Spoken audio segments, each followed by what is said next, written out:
দর্শক আবারও চলে যাচ্ছে এভারকেয়ারে, যেখানে এই মুহূর্তে বিএনপির পক্ষ থেকে ব্রিফ করছেন বিএনপি মহাসচিব মির্জা ফখরুল ইসলাম আলমগীর।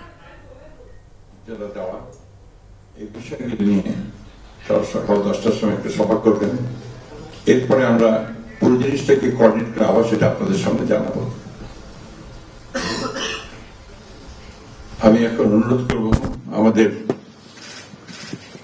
দলের সিনিয়র যুব মহাসচিব জনাব রুহুল কবির রিজভী, তিনি আপনাদের সামনে দলের কর্মসূচিটা জানাবেন।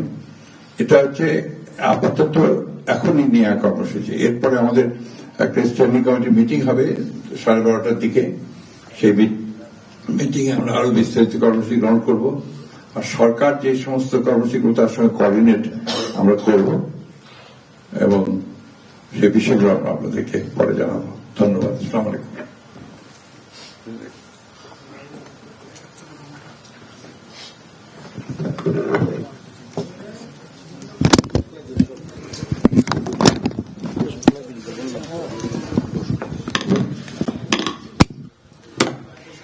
সম্মানিত মহাসচিব, দেশনেত্রী বেগম খালেদা জিয়ার চিকিৎসকবৃন্দ,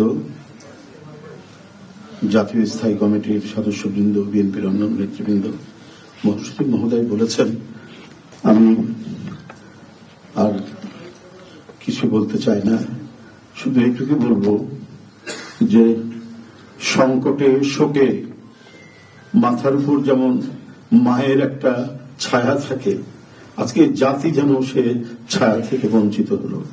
আমরা হলাম, অসুস্থ ছিলেন হাসপাতালে, কখনো বাসায়, কিন্তু বাইরে কাজ করতে আমাদের মনে হতো যে না, মা তো আছেন, উনি তো দেখবেন সবকিছু। সেই প্রেরণায় যেন আমরা এত শক্তি পেতাম যে এটা এর ভাষা আমি পাচ্ছি না কিভাবে আপনাদের সামনে বলবো। এক সময় সেই ছাত্র জীবনে এখানে ডাক্তার শাহাবুদ্দিন ভাই আছেন, তাদের হাত ধরে ছাত্র রাজনীতিতে এসেছিলাম। এরপরে একটা দীর্ঘ জীবন যার নেতৃত্বের ছায়ায় বেড়ে ওঠা, তিনি এত তাড়াতাড়ি চলে যাবেন, এরপর বেদনার এই শোক এবং এই সংকট কাটিয়ে ওঠা খুব মুশকিল।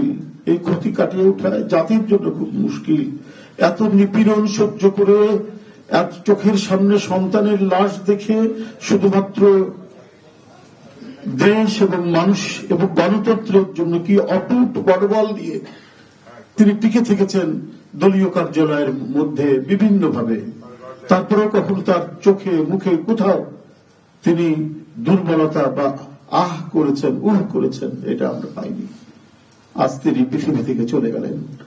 আমরা তার আত্মার মাগফিরাত কামনা করছি। সারা দেশ এবং সারা বিশ্ব এই নিপীড়িত মজলুম নেত্রী তার জন্য গভীর শোক জানাচ্ছে। উপস্থিত সাংবাদিক বৃন্দ, গণতন্ত্রের মা, বারবার হারানো গণতন্ত্র পুনরুদ্ধারে অবিসংবাদিত নেত্রী, মানুষের নাগরিক স্বাধীনতা, বাক ব্যক্তি স্বাধীনতা রক্ষার আপসহীন এক কিংবদন্তি তুল্য নেত্রী দেশনেত্রী বেগম খালেদা জিয়া আজ সকাল 6টায় রাজধানীর এভারকেয়ার হাসপাতালে ইন্তেকাল করেছেন। চিকিৎসক বৃন্দ যেটা ঘোষণা করেছেন 6টায়।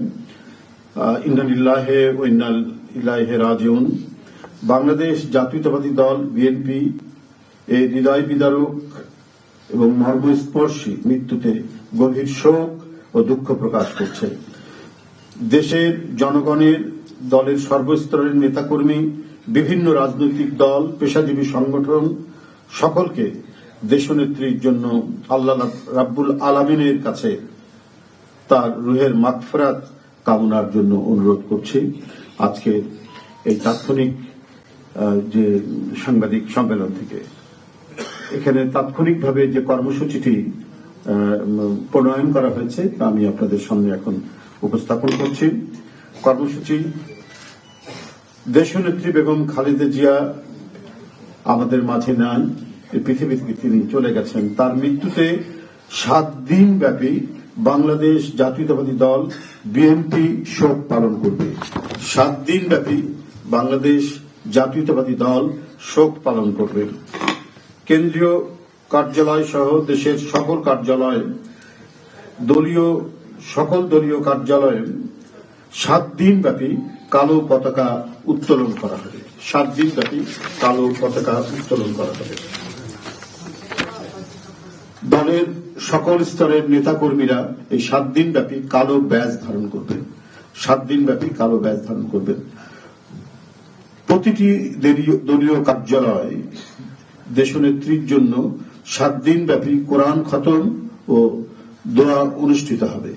কোরআন খতম ও দোয়া মাহফিল অনুষ্ঠিত হবে। কেন্দ্রীয়ভাবে গুলশান কার্যালয় ও নয়াপল্টনস্থ কেন্দ্রীয়ভাবে গুলশানস্থ চেয়ারপারসনের কার্যালয় ও নয়াপল্টনস্থ কেন্দ্রীয় কার্যালয়ে এবং জেলা পর্যায়ের দলীয় কার্যালয়ে শোক বহি খোলা হবে। যারা গণ্যমান্য ব্যক্তি আছেন সেই শহরের এবং আরো যারা মনে করেন বিভিন্ন রাজনৈতিক দলের নেতৃবৃন্দ সেই শোক বহিতে তারা মন্তব্য করবেন এবং স্বাক্ষর করবেন। মরহুমা দেশনেত্রী বেগম খালেদা জিয়ার নামাজে জানাজা ও দাফন পরবর্তীতে জানানো হবে। মরহুমা দেশনেত্রী বেগম খালেদা জিয়ার নামাজে জানাজা ও দাফন পরবর্তীতে জানানো হবে। এই ছিল কর্মসূচি। ধন্যবাদ আপনাদের সবাইকে।